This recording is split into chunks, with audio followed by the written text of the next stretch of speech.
소비자 입장에서는 아주 비판적인 시각에서 반드시 봐야 하는 AS라든지 뭐 교환 환불이 불가능한 부분이 하나, 둘, 셋, 넷, 다섯, 여섯, 일곱, 여덟. 조만간 제가 새로운 노트북을 구매하면서 이제 언박싱과 뭐 테스트를 이제 진행을 하면서 라이브 스트리밍을 할 텐데, 그때 이제 여러분께 인텔의 10세대 CPU에서는요 언더볼팅이 보안 이슈 때문에 현재 막혀 있습니다. AMD는 애초부터 태생이 전압이나 오버클럭을 이런 걸 할 수가 없는, 즉 타협의 여지가 없는 CPU죠. CPU 발열을 특히 노트북에서 소프트웨어적으로 가장 잘 핸들링할 수 있는 건 이제는 언더볼팅이 아닌 언더클럭이라는 강제로 성능을 다운시키는 설정 방법 외에는 쿨링 액세서리를 이렇게 달아놓고 휴대하고 다니거나 윈도우 설정들을 통해 아주 미미하게 발열 해소를 이렇게 할 수밖에 없는 상황을 맞이하게 되었습니다. CPU와 GPU는요 최대 100도가 넘어가는 이런 열을 발산하는 핵심 부품입니다. 이를 사용 가능한 수준인 90도 미만 이렇게 유지시키는 게 아주 중요하고요. 쾌적하게 사용이 가능하다 이렇게 말할 수 있는 강제적인 성능 저하가 없이요.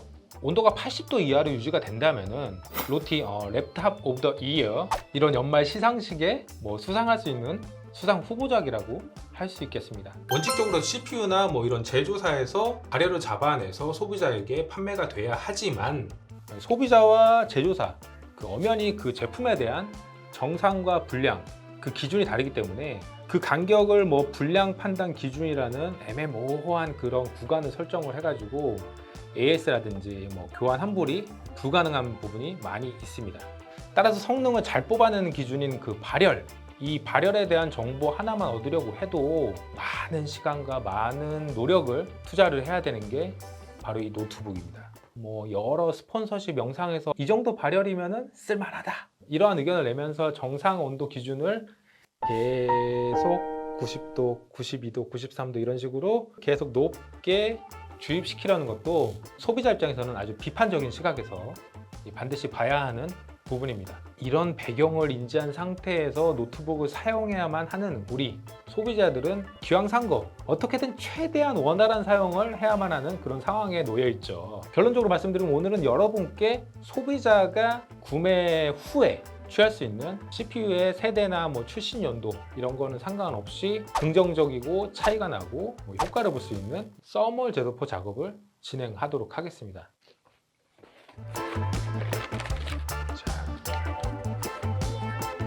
그리고 정체를 알 수 없는 중국에서 해외 직구한 서멀 컴파운드입니다.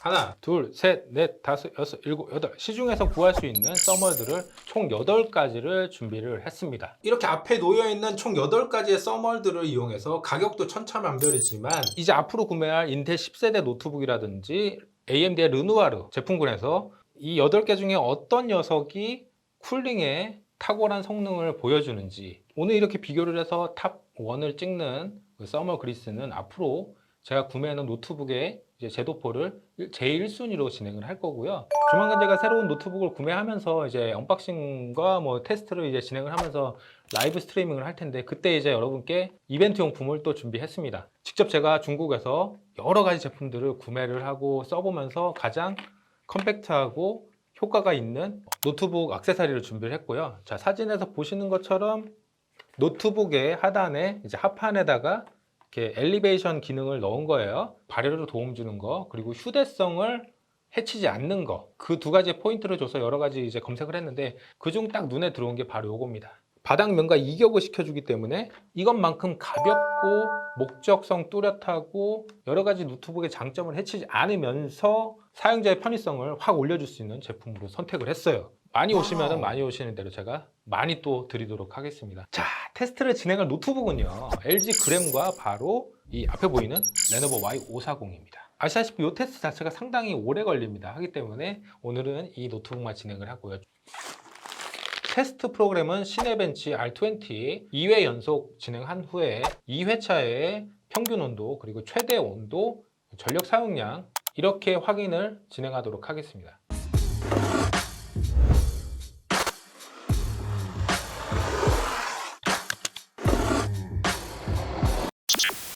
자, 그럼 본격적으로 진행하도록 하겠습니다. 첫 번째 서멀 제도포할 제품은요 HT-GD660이라는 골드 색깔을 사칭하고 있는 일명 똥서머리라고 부를 수 있는 약간 색깔이 애매모호한 이 비비크림 같은 뭐 그런 1차 테스트를 진행을 하도록 하겠습니다. 자, 다음은 MX4입니다. 아틱사의 MX4.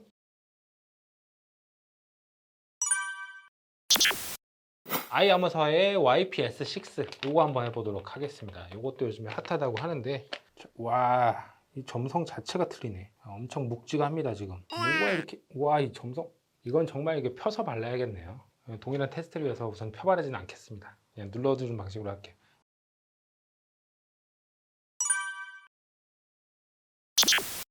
써매직의 ZF-12. 부드럽게 짜지는 느낌. 눌러보지요.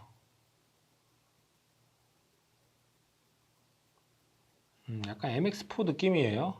잘 펴지는 느낌이고요. 유분기가 좀 있습니다. 점성이 그렇게 강하진 않고요.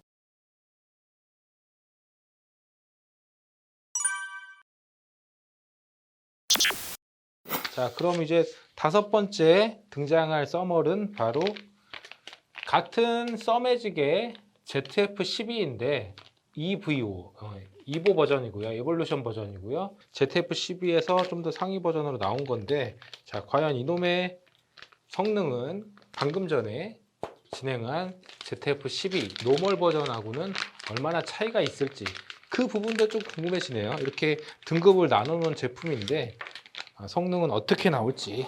자, 이번에 진행할 거는 ZF-12 EVO 버전입니다. YPS6보다는 좀 더 잘 발리는 느낌이고요. 방금 전에 ZF-12보다는 점성이 훨씬 강해졌습니다. 그래도 바르는데 크게 문제가 생길 정도로 어려운 건 아니에요. GPU 쪽은 좀 더 많이 발라야 될 것 같습니다.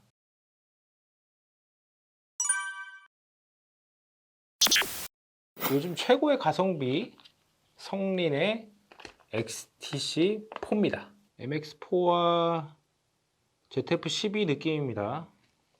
아주 부드럽게 짜져요. 네, 이 정도면 충분할 것 같습니다. 네, 성린 샥한 XTC4. 네, 오케이. 자, 이제 남아있는 써멀은 단 2개가 남아있습니다. 바로 크라이오넛의 써멀 그리즐리 제품이 남아있고요. 자, 이 제품은요, 아까 보셨던 써매직 브랜드의 ZF-10이라는 써머 컴파운드입니다. 뭐 넘버링에서 보시다시피 12 에보보다 낮은 그레이드죠. 그렇기 때문에 지금 12하고 12 에보에서 그렇게 특별한 성능을 보여주지 못했기 때문에 이 10에서도 이렇게 괄목할 만한, 이렇게 주목할 만한 성능은 보이지는 않을 것 같습니다. 그렇기 때문에 이 제품은 패스하도록 하겠습니다. 요건 빼고요. 자, 이 곰서머를 마지막으로 테스트를 진행하도록 하겠습니다. 과연 구간이 명간인지 가격만큼 다른 제품들과 차이점을 보여줄지 마지막으로 테스트하도록 하겠습니다. 자, 마지막 테스트. 아주 부드러워요. 잘 짜집니다. 자, 이 정도면은 어떻게 될 것이냐. 약간 묽은 느낌이 들죠? 곰서멀 꽉 눌러주면은 확실히 묽어진 느낌이에요. 좀 투명할 정도로 묽어요. 발라주고요. 자, 됐습니다. 과연 곰서멀은 다른 여타 서멀들을 제치고 언더볼팅 없이도 스로팅을 잡아낼지, 과연 구간이 명간인지 마지막으로 테스트를 진행하겠습니다.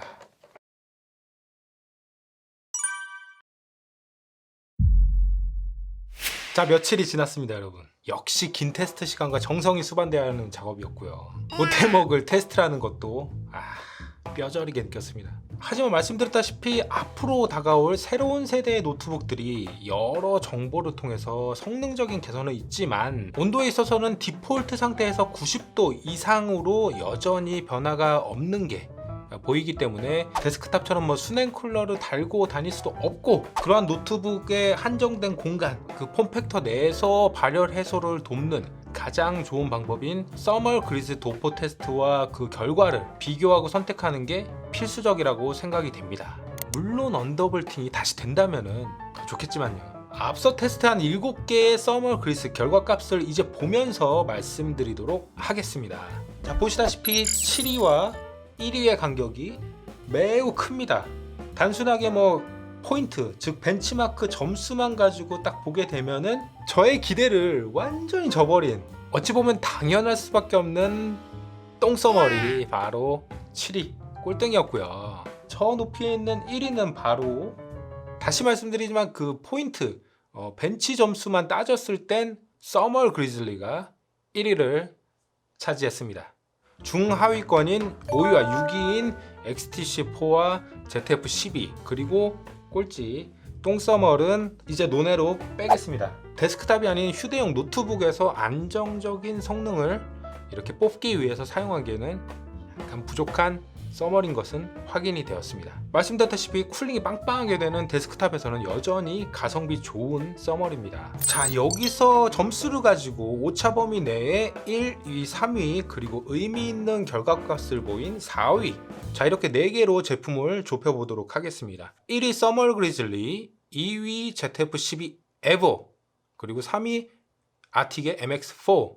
자, 1위부터 3위는 오차 범위 내의 점수, 그리고 YPS6는 약 100점 정도 차이가 납니다. 자, 점수나 성능에서 모두 다 비슷했고요. 그리고 동일하게 모두 다 스로틀링이 엄청나게 발생을 했습니다. 안정적인 클럭이 유지되지 않았고요. 소비 전력도 온도에 따라서 영향받아서 출렁 역시나 언더볼팅이나 추가적인 쿨링 도움이 없이는 제 성능을 발휘 못하는 건 극명했고요. 자, 참고로 제가 이벤트로 드릴 요 노트북 스탠드, 요 액세서리 하나 장착하면은 그래도 못해도 1, 2도는 떨어질 것 같아요. 다음 라이브 스트리밍에 꼭 오셔가지고 받아가세요. 자, 다시 돌아가서 테스트한 제품 내에서 극명하게 가격 차이가 있습니다. 그렇다고 그 가격 차이만큼 딱히 이렇다 할 성능 차이는 보이지 않았습니다. 정말 미비한 수준이었고요. 여기서 사실 추천하는 서머를 선정을 한다면은 당연히 물론 1위와 2위를 선택을 해야겠죠. 그래야지 테스트에 의거한 추천이라고 할 수 있죠. 선택은 구독자님들께 맡기도록 하겠습니다. 제가 만약에 순위에 상관없이 퍼니셔 픽을 한다면은 어쩔 수 없이 1위 서멀 그리즐리와 그리고 의외로 4위 YPS6를 선택할 것 같습니다. 왜 1위와 맨 마지막 4위를 선택을 했느냐 하면은 저는 이번 테스트에서 사실 곰서멀이 지기를 바랬습니다. 하지만 결과적으로 높은 전력을 사용하지만 온도와 클럭 유지가 잘 돼서 벤치 점수라든지 결과값이 이렇게 나온 것 같고요. 물론 다른 것도 비슷합니다. YPS6 같은 경우에는 엄청나게 강한 그 점성과 유분기 없는 그 뻑뻑함, 이런 것 때문에 제가 도포할 때 펴바르는 방식이 아닌 중앙찍,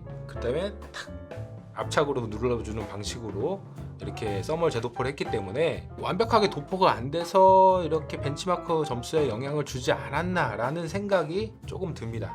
다시 테스트해야 되는 게 사실 맞지만 동일한 환경 내에서 중앙찍, 점찍만 했던 이런 방식의 테스트였기 때문에 저 YPS6가 아주 뻑뻑하다고 하더라도 그냥 동일하게 진행을 했고요. 대신 많이 발라주는 방식으로 진행을 했지만 동일하게 중앙찍만 진행을 했고요. 보시다시피 평균 클럭값과 이 전력 사용량을 봤을 시에는 높게 나와야 될 점수일 것 같은데 제대로 다시 체크해볼 의미 있는 값이라 생각돼서 이 두 개의 서머를 배틀을 다시 할 건데 그때는 추가적으로 전원부에다도 한번 서멀 재도포를 막 하면서 이렇게 테스트를 해보도록 하겠습니다. 노트북의 한정에서는 확실하게 제가 말씀드릴 수 있는 부분은요, 가격이 깡패다 라고 솔직히 말씀드릴 수 있을 것 같습니다.